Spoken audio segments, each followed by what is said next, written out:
Have you ever accidentally solved multiple missing persons cases? When I was 12, I started noticing that kids at my school had a weird habit of just disappearing without any real explanation from the adults around us. Principal Leahy would make announcements over the intercom, asking us to keep the missing kids in our prayers, but something felt wrong about the way these announcements always sounded more excited than sad. And something deep in my gut told me that these disappearances weren't random teenage rebellion like the adults kept claiming they were. The first real clue came when I was walking past Principal Leahy's office after school and saw him carrying a professional video camera and lighting equipment toward the basement stairs. I followed him and found an old bomb shelter from back when the school was built. The basement had been converted into what looked like a professional movie studio, and there were metal restraints bolted to the walls and a table covered with tools that looked more like torture devices than anything a school principal should have. I found a stack of DVDs labeled with names and dates, and when I recognized the name on one of the cases, I realized with absolute horror that these were recordings of what had happened to all the students who had supposedly run away from home. I grabbed 3 of the DVDs and ran back upstairs while my heart pounded so hard I thought it might explode in my chest. I ran home and watched the DVDs, and they were terrifying. I'll never forget the way my classmates screamed and begged for mercy, but Principal Leahy didn't listen. I spent the rest of the night trying to figure out how to get to the police with what I had discovered without getting myself lived in the process.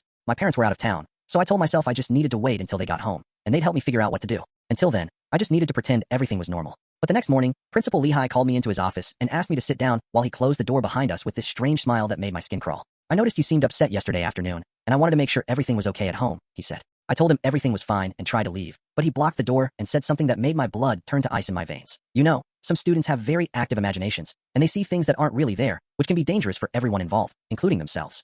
That afternoon, he announced over the intercom that I would be staying after school for a special leadership program that would help me develop my potential and contribute more to our school community. I knew exactly what that meant, and I also knew that I had maybe 3 hours before I became the star of his next film. I begged all of my teachers for help and told them to call the police, but they all thought I was joking. When the final bell rang, I ran toward the exit, but Principal Leahy was waiting for me with this calm expression that was somehow more terrifying than if he had been angry or violent. Time for your special program, and I promise this will be an experience you'll never forget, he said, while grabbing my arm with a grip that left bruises for weeks afterward. He dragged me toward the basement stairs while I screamed for help, but the building was almost empty, and no one could hear me. Fighting against his grip on my wrist, the basement studio was set up with cameras rolling and lights blazing, and he strapped me into the metal restraints while explaining that my film was going to be his masterpiece because I had shown so much spirit and intelligence throughout this whole process. The best ones always fight back because it makes for better entertainment, and you're going to make me a lot of money from people who appreciate authentic performances, he said, while reaching for a knife that gleamed under the studio lights. All I could do was pray that one of the teachers I told believed me. That's when I heard police sirens getting closer, and Principal Leahy's face went completely white as he realized that someone had discovered his secret operation. The basement door exploded open, and officers stormed down the stairs with their weapons drawn while I screamed that I was still alive and needed help getting out of the restraints.